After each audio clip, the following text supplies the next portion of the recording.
My name is Katherine Rumph, and this is her story. I'm 97 years old next month, which I'm proud of.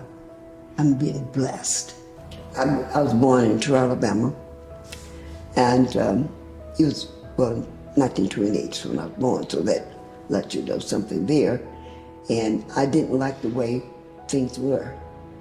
One day, I was 13, and I said, one day I'm gonna be in an office just like that white woman.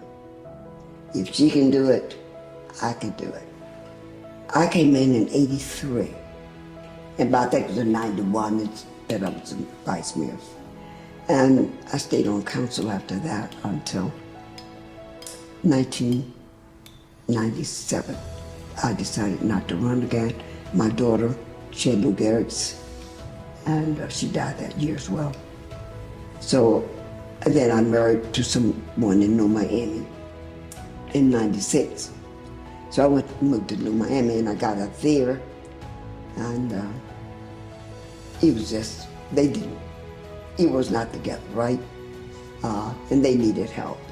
And I thought, okay, I'm gonna run for this office so I could help them.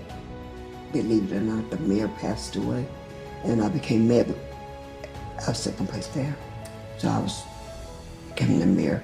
And I lived there. I worked there for 2 years. Habitat. When Habitat first came in Hamilton, I was one of the charter members. When Habitat came in to him, and I think it's great. And I went to work, help with them, build houses. And I gave the first lot that Habitat received for a home. I gave them a lot, Habitat. So the first house built in Hamilton on Habitat was me. I gave that lot.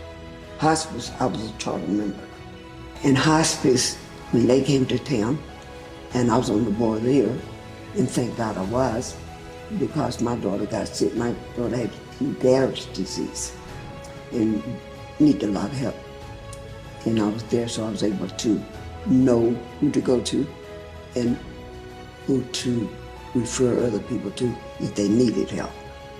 What I tried to do was to get in position so I could help others.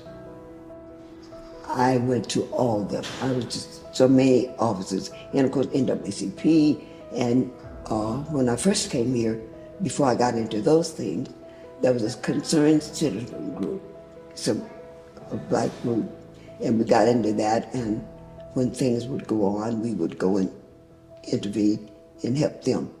One time I got so tired, I was just born. I was so tired. I told them I had to stop for a minute. I just took a week. I just took a week to get off because I was just burnt out. But that's the way I started.